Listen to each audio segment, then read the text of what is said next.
آپ کو اب آہستہ آہستہ اندازہ ہو رہا ہوگا کہ ترجمے میں کیا کچھ مس ہو جاتا ہے نا؟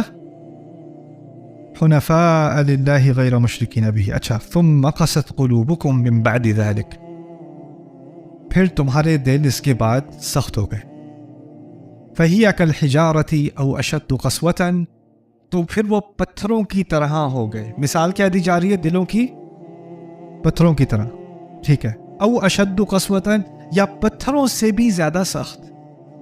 وَإِنَّ مِنَ الْحِجَارَةِ لَمَا يَتَفَجَّرُ مِنْهُ الْأَنْهَارُ، پتھروں میں سے بھی ایسے ہیں جو پھٹ کے کھل جاتے ہیں اور ان میں سے پانی نکلتا ہے، نہریں نکلتی ہیں، فوارے چھوٹتے ہیں.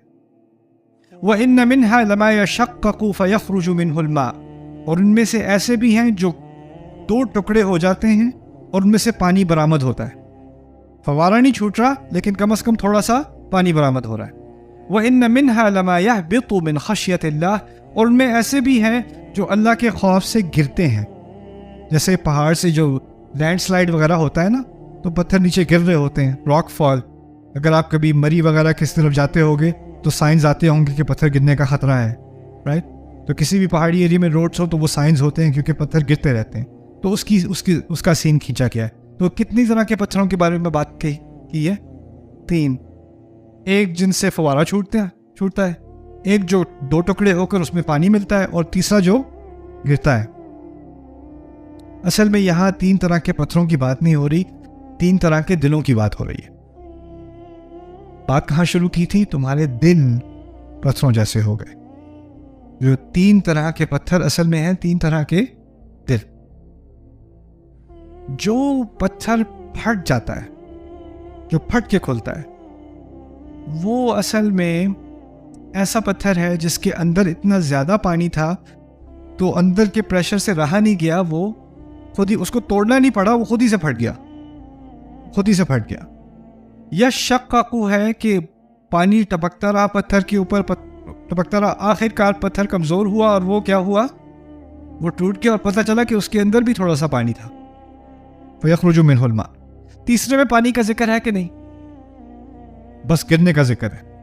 اچھا، یہ میں بات اس لیے بتا رہا ہوں کہ رسول صلی اللہ علیہ وسلم کے جو صحابہ تھے نا، ان کی بہت مختلف شخصیتیں تھیں. ابو بکر صدیق جو ہے نا، وہ شعر کو پسند کرتے تھے، فلسفی تھے، خاموش تھے. ایسی ہستی جس نے رسول صلی اللہ علیہ وسلم کے ساتھ اتنا وقت گزارا جتنا کسی اور نے نہیں گزارا، لیکن ان کی طرف سے سب سے کم احادیث آتی ہیں. سب سے زیادہ وقت ان کے ساتھ گزرا ہے اور سب سے کم احادیث ان سے آ رہی ہیں. وہ بولتے ہی نہیں ہیں، وہ خاموش آدمی ہیں، وہ سوچنے والے آدمی ہیں. وہ اس طرح سے کہہ لیں کہ وہ ایک اس وقت وہ سیج بھی ہیں، فلاسفر بھی ہیں، تھنکر بھی ہیں اسلام سے پہلے. اور رسول اللہ صلی اللہ علیہ وسلم نے جب نبی ہونے کا دعویٰ کیا ہے نا، تو وہ جو سارے فلسفی نتائج اور جو حکمت جس کی وجہ سے آپ قبول کریں کہ یہ اللہ کا نبی ہے، جب ان کو پیش کیا ہے نا یہ پیغام، تو ان کو کوئی ٹائم نہیں لگا اس پیغام کو قبول کرنے میں، فوراً قبول کر دیا، فوراً، بغیر کسی ہچکچاہٹ کے.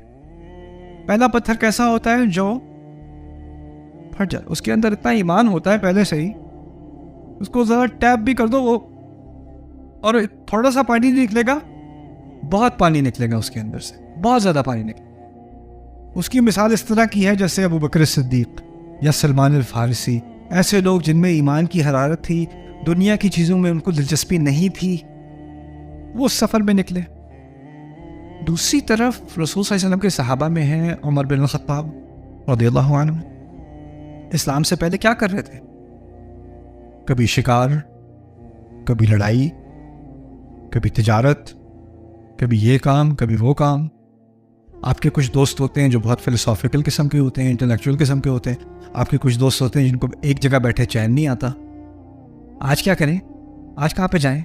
کچھ کھانا ہے؟ کچھ پینا ہے؟ اچھا کھا چکے، پھر سے کھا لو. پھر کیا کریں گے؟ کل کیا کریں گے؟ اچھا ابھی گھر جانا ہے، تھوڑا کچھ اور کرتے ہیں.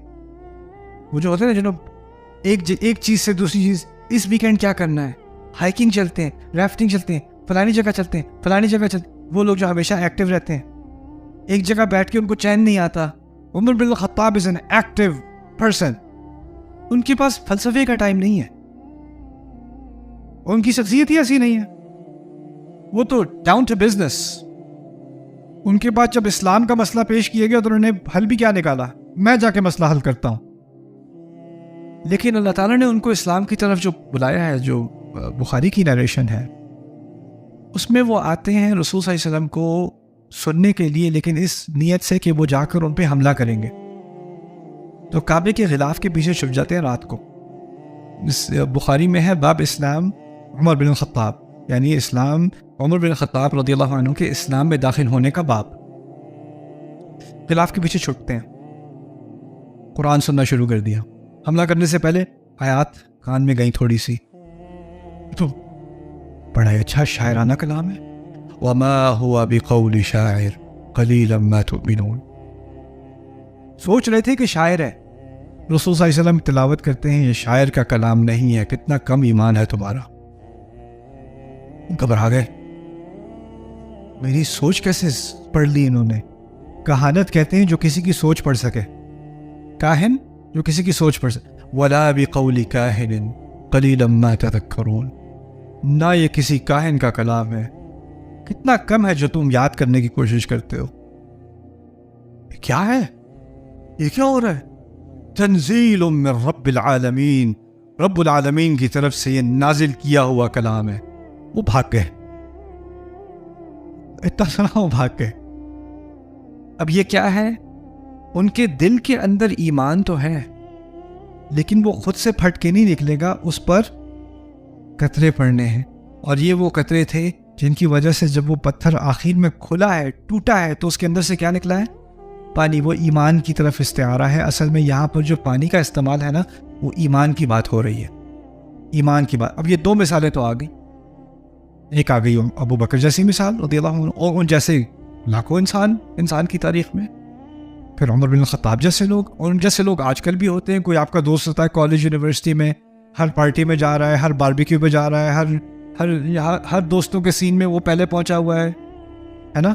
لیکن پھر کچھ ہوتا ہے اس کی زندگی میں, کوئی کار ایکسیڈنٹ ہو جاتا ہے, یا کسی کی فیملی میں ڈیتھ ہو جاتی ہے, یا کوئی اس کو خبر آتی ہے, کچھ ہوتا ہے, کوئی سیٹ بیک ہوتا ہے, اس کو کوئی چیز اس کو ہٹ کرتی ہے, ایک دم سے اس کو نماز کا خیال آ جاتا ہے, اس کی سوچ بدل جاتی ہے, اس کی زندگی بدل جاتی ہے. اس کی زندگی میں کچھ ایسا ہوا کہ اس کی ساری زندگی بدل گئی. لیکن تیسرا جو پتھر ہے نا, وہ ذرا مختلف ہے پہلے دونوں پتھروں سے. کیوں؟ پانی کا ذکر نہیں ہے, صرف گرنے کا ذکر ہے. اس کو سمجھنے کے لیے ایک مشہور حدیث ہے, حدیث جبریل کے نام سے, آپ کو پتا ہوگا. اس میں 3 درجے بتائے گئے ہیں.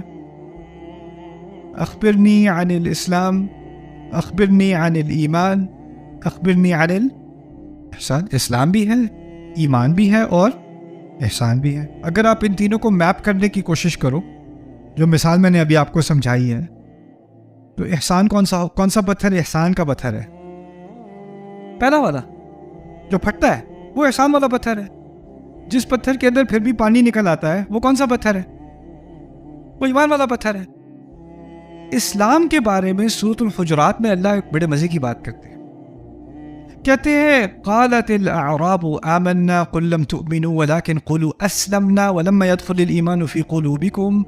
کہتے ہیں, یہ بدو آ کر کہتے ہیں کہ ہم ایمان لے آئے ہیں. ان سے کہو نہیں, کہا کرو کہ تم اسلام لے آئے ہو, ایمان تمہارے دلوں میں ابھی تک نہیں داخل ہوا, یہ پانی تمہارے پتھروں کے اندر ابھی تک نہیں پہنچا. اسلام پانی کے بغیر ہے.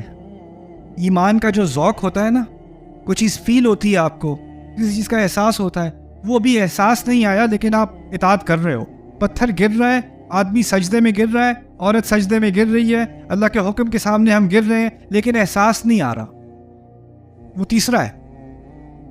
اور جب ایسا ہوتا ہے نا کہ انسان اطاعت کر رہا ہوتا ہے لیکن کچھ فیل نہیں ہوتا, کوئی احساس نہیں آتا, اللہ کہتا ہے اللہ کی اطاعت کرتے رہو, اس کے رسول کی اطاعت کرتے رہو, تمہارے اعمال میں سے کچھ کم نہیں کیا جائے گا. اگر تمہیں فیلنگ نہیں آ رہی تو اس کا مطلب یہ نہیں کہ اطاعت نہ کرو, پھر بھی گرو تو صحیح, پھر بھی گرو تو صحیح. احسان, ایمان اور اسلام, اور یہاں 3 طرح کے پتھر.